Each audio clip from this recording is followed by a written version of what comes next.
안녕하세요. 윤 선생의 5분 ETF입니다. 오늘은 ETF 종류 어떤 것들이 있는지 살펴볼 거예요.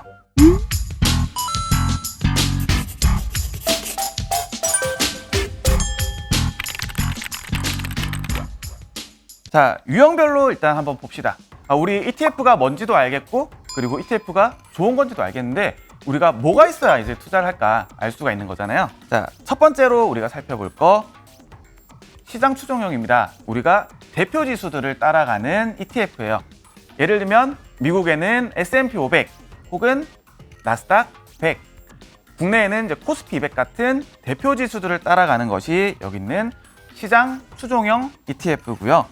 자, 보시면 이제 예로 SPY라든가 SPY는 S&P 500, 그다음에 나스닥 100을 따라가는 QQQ, 그다음에 다우 산업 평균을 따라가는 DIA와 같은 ETF들이 있어요.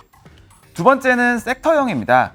비슷한 일을 하는 애들끼리 묶어놓은 거예요. 기술 섹터는 XLK, 그다음에 자유소비재는 XLY, 혹은 이 에너지와 관련된 일을 하는 종목들만 묶어놓은 에너지 섹터, 이런 식으로 ETF들이 나눠져 있죠. 자, 다음에 보는 거는 이제 스타일입니다. 스타일은 성격이에요. 여기서 성격이라는 거는 사람도 보면은 굉장히 성격이 비슷한 사람들이 있죠. 이런 성격들끼리 묶어놓은 게 스타일이고요. 대표적인 게 사이즈. 여기서 사이즈라는 거는 덩치입니다. 혹은 여기 있는 퀄리티 같은 경우는 굉장히 재무가 우수한 종목들만 묶은 거예요. 대표적인 게 미국의 대형주들을 묶어놓은 SCHX, 그다음에 여기 퀄리티, 재무 요건이 우수한 종목들을 묶어놓은 QUAL, 혹은 배당금을 계속해서 늘려나가는, 배당금 늘리는 기업들이 많아요. 그러다 보니까 이 배당금 늘려나가는 기업들만 묶어놓은 VIG 같은 ETF들을 예로 들 수가 있겠죠.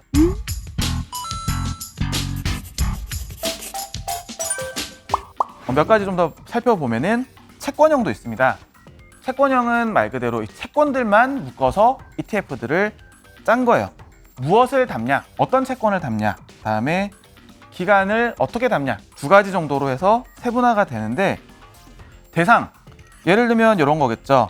굉장히 신용도가 높은 미국 재무부에서 발행한 미국 국채, 다음에 회사채, 회사에서 채권들을 많이 발행을 하잖아요. 근데 이 중에서도 투자 등급이 일정 이상, 이 신용도가 어느 정도 높은 기업들만 모은 투자 등급 회사채, 혹은 굉장히 위험한, 재무 요건이 안 좋은 하이힐드 채권, 이런 것들이 다 나눠져 있습니다. 그리고 각각 장기, 중기, 초단기 이런 식으로도 기간들이 다 나눠져 있죠. 미국채, 다음에 회사채, 하이힐드채 이런 식으로 나눠져 있고, 기간에 대해서도 장기, 중기, 단기 이런 식으로 해서 ETF들이 다 하나하나 상장이 되어 있습니다.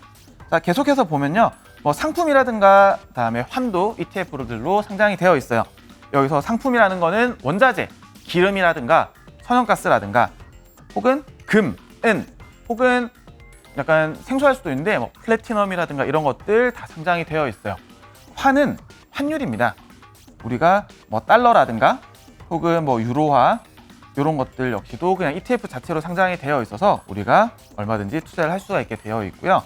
네, 그리고 이제 또 한 가지 굉장히 중요하게 봐야 될 유형, 테마형 액티브입니다. 이거는 별이 5개 꼭 기억해두면 좋고요. 자, 테마형이 뭐냐? 테마형은 사회의 이제 근본적인 변화에 수혜를 받는 기업들을 묶은 겁니다. 전기차, 태양광, 친환경, 요새 굉장히 부각되고 있는 주제들을 묶어서 ETF로 구성을 한 거죠. 이런 것들 사회 변화에 추종할 수 있는, 혹은 이 급격하게 성장하는 기업들의 수익률을 따라갈 수 있다는 점에서 우리가 꼭 기억을 해둬야 되겠죠.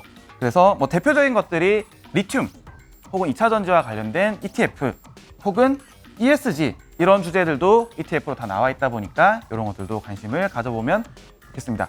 ETF 끊임없이 진화 중이다. 요거 하나 기억해주면 좋을 것 같아요. 이 진화, 어떤 시장 변화라든가 혹은 투자자 요구 계속 반영하면서 끊임없이 발전을 하고 있습니다. ETF가 처음 생겼을 때까지만 하더라도 지수랑 섹터가 대부분이었어요. 이것이 좀 더 발전한 게 스타일입니다. 우리가 지수만 가지고 하기에는 너무 밋밋해. 혹은 이 지수 내에서도 이 시장이 계속해서 어떤 섹터가 성장을 하고 어떤 섹터는 안 좋고 이러다 보니까 이 섹터별로 종목들을 골라서 투자를 하는 스타일, 시장이 점점 세분화되면서 나온 게 여기 있는 테마형. 그래서 시장 굉장히 빠르게 진화를 해오고 있다는 거고요. 그럼 정리를 한번 해봅시다. 자, ETF 우리가 어떤 것들이 있는가 살펴봤을 때 첫 번째로는 대표적인 게 대표 지수형, 그다음에 여기서 발전한 게 섹터형, 그다음에 비슷한 성격들을 모은 스타일, 혹은 원자재라든가 상품, 그리고 최근에는 이제 테마형까지 굉장히 빠르게 발전을 해오고 있다. 이 정도까지만 기억하면은 끝!